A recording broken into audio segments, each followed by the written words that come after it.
মাছের ডিম দিয়ে এমন মজার রেসিপি আজ দেখাবো, একবার বানালে বারবার খেতে চাইবেন। বিশ্বাস করুন, মাছের ডিম দিয়ে এত লোভনীয় রান্না আগে কখনো দেখেননি। এই গোপন কৌশলে মাছের ডিম রান্না করলে বাহির থেকে ক্রিস্পি, ভিতর থেকে নরম, শেষ পর্যন্ত দেখুন। আজকে ডিমের রেসিপি এতটাই সুস্বাদু, প্লেটে পড়ার আগে সবাই খেতে চাইবে। মাত্র কয়েকটি উপকরণে এই মাছের ডিমের রেসিপি বানাবো, অতিথিরাও রেসিপি জানতে চাইবে। স্কিপ করবেন না, শেষে এমন একটি টিপস দিব যেটা জানলে মাছের ডিম আর কখনো ভেঙে যাবে না। মাছের ডিমের এই রেসিপি একবার দেখলেই বুঝবেন কেন সবাই বারবার খাচ্ছে। আমার ভিডিও যদি ভালো লাগে লাইক, কমেন্ট, শেয়ার করবেন, সাবস্ক্রাইব করে অল অপশন চালু রাখবেন। ভিডিও ছাড়ার সঙ্গে সঙ্গে আপনার ওখানে নোটিফিকেশান চলে যায়।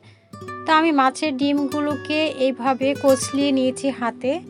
দেখেন মাঝখানে যে রগগুলো, শিরাগুলো থাকে সেগুলোকে ফেলে দিয়ে এই মাছের যে পিউরিটার মধ্যে স্বাদ মতো লবণ দিব, অল্প একটু আদা রসুন পেস্ট, অল্প একটু হলুদের গুঁড়া, অল্প একটু মরিচের গুঁড়া আর দিব ধনিয়ার গুঁড়া, দিয়ে আরও দিব কাঁচামরিচ কুচি, দিব এখানে পেঁয়াজ কুচি, পেঁয়াজটা একটু মিহি করে কুচি করেছি। এখন দিব আলু, আমি সিদ্ধ আলু এখানে ভেঙে দিচ্ছি এভাবে।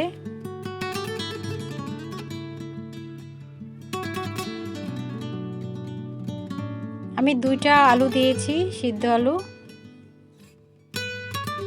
এখন দিব বেসন, 3 চামচ বেসন দিব, দিয়ে ভালোভাবে মেখে নিব।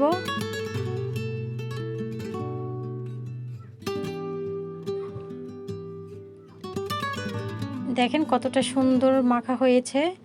এখন দিব একটা ডিম, একটা মুরগির ডিম আমি দিয়েছি।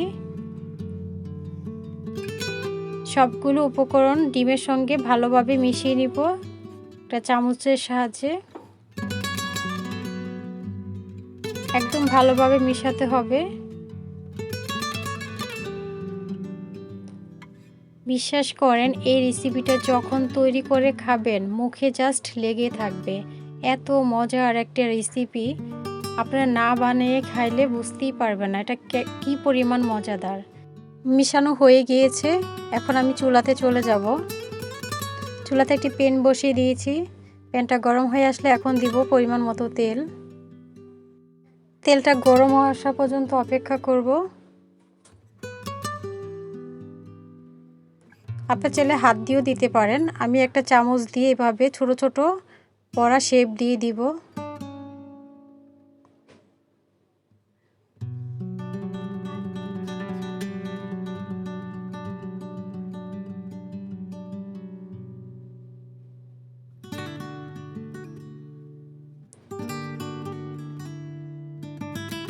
মিডিয়াম আঁচে ভাজতে হবে এই বড়াগুলোকে, পাশ হওয়া পর্যন্ত অপেক্ষা করব।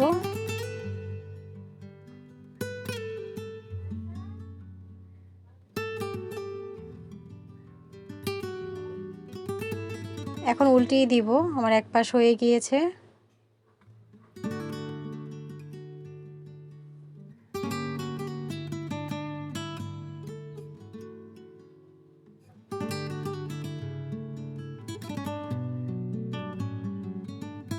এই তো বাস, আমার বড় হয়ে গিয়েছে। আমি ওইভাবে উল্টিয়ে পাল্টিয়ে ভেজে নিব, একটু লাল লাল করে ভেজে নিব। আপনারা চাইলে এভাবে ফ্রাই করেও খেতে পারেন, খুব মজা হয়।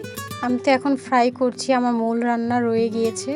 আপনারা ভিডিওটা স্কিপ না করে ফুল ভিডিও দেখবেন, তাহলে বুঝতে পারবেন এটা কি রান্না হচ্ছে। এখন আমি তুলে নিচ্ছি। তো এইভাবেই আমি সবগুলো ভেজে নিয়েছি। দেখেন আমার বড়াগুলো খুব সুন্দর, একদম ফ্লাফি হয়েছে, উপর থেকে ক্রিস্পি, ভিতর থেকে একদম সফট। সেম কড়াইয়ের মধ্যে আর একটু তেল দিয়ে দিব।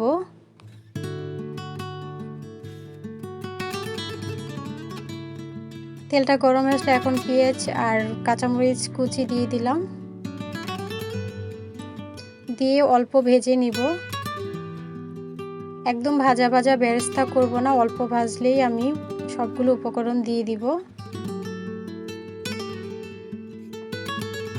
আমার পেঁয়াজটা ভাজা হয়েছে, এখন দিয়ে দিলাম আদা রসুন পেস্ট, দিয়ে ভালোভাবে নেড়েচেড়ে একটু ভাজা ভাজা করে নিব, যেহেতু আদা রসুনের কাঁচা গন্ধ থেকে যাবে, তাই একটু ভাজা ভাজা করলে গন্ধ আর থাকবে না। এখন দিয়ে দিব অল্প একটু পানি, যেহেতু মশলাটা দিব পুড়ে যাওয়ার সম্ভাবনা থাকবে, তাই আমি পানি দিয়ে নিচ্ছি। এখন দিলাম 1 চা চামচ হলুদের গুঁড়া, দিব 1.5 চামচ মরিচের গুঁড়া, হাফ চামচ দিব ধনিয়ার গুঁড়া, হাফ চামচ দিব জিরে গুঁড়া, আর হাফ চামচ দিব গরম মশলার গুঁড়া। গরম মশলা গুঁড়াটা অবশ্যই এখানে দিবেন, দিলে খেতে খুব ভালো লাগবে। সবগুলো উপকরণ নেড়ে চেড়ে মিশিয়ে নিব, একদম ভাজা ভাজা করে নিব মশলাটাকে।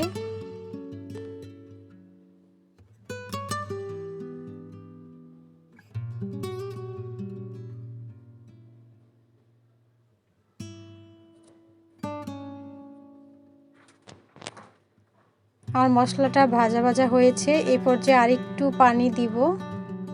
পানি দিয়ে অল্প পরিমাণে পানি দিয়ে আরেকটু ভাজা ভাজা করে নিব, কষিয়ে নিব। মশলাটাকে যত পরিমাণ কষাবেন ততই রান্নার স্বাদ বেড়ে যাবে, তাই আমি আরেকটু পানি দিয়ে আরেকটু ভালোভাবে কষিয়ে নিব।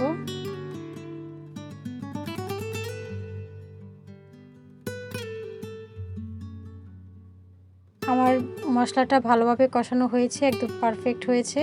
এই পর্যায়ে দিয়ে দিব মাছের ডিমের বড়াগুলো, উল্টে পাল্টে ভালোভাবে মিশিয়ে নিব।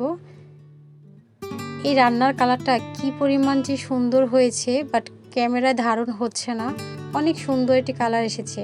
আমি ভালোভাবে ভাজা ভাজা করে নিয়ে এখন দিয়ে দিব পানি। পানিটা দিয়ে ভালোভাবে কষিয়ে নিব, ভালোভাবে মিশিয়ে এখন ঢাকনাটা ঢেকে রাখবো 5 মিনিটের জন্য।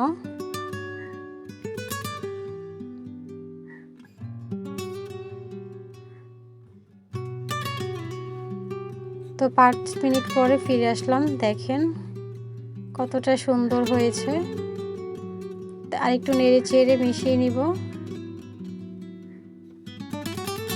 আরেকটু ভুনা ভুনা করে নিব। এখানে কোনো পরিমাণ পানি বা ঝোল রাখবো না, একদম মাখা মাখা করে দিব। এই পর্যায়ে দিয়ে দিব কতগুলো কাঁচামরিচ, দিব ধনিয়া পাতা,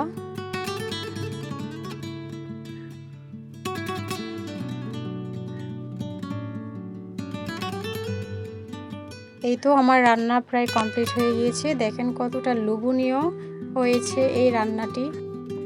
রান্নার মধ্যে নতুনত্ব থাকলে খুব ভালো লাগে খেতে, একঘেয়েমি হয়ে যায়।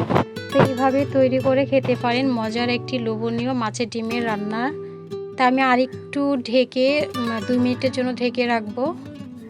দেখেন আমার রান্নাটা কতটা লোভনীয় হয়েছে। তো এইভাবে তৈরি করে খেতে পারেন। আমার ভিডিও এই পর্যন্তই। সবাই ভালো থাকবেন, সুস্থ থাকবেন। আল্লাহ হাফেজ, আসসালামু আলাইকুম।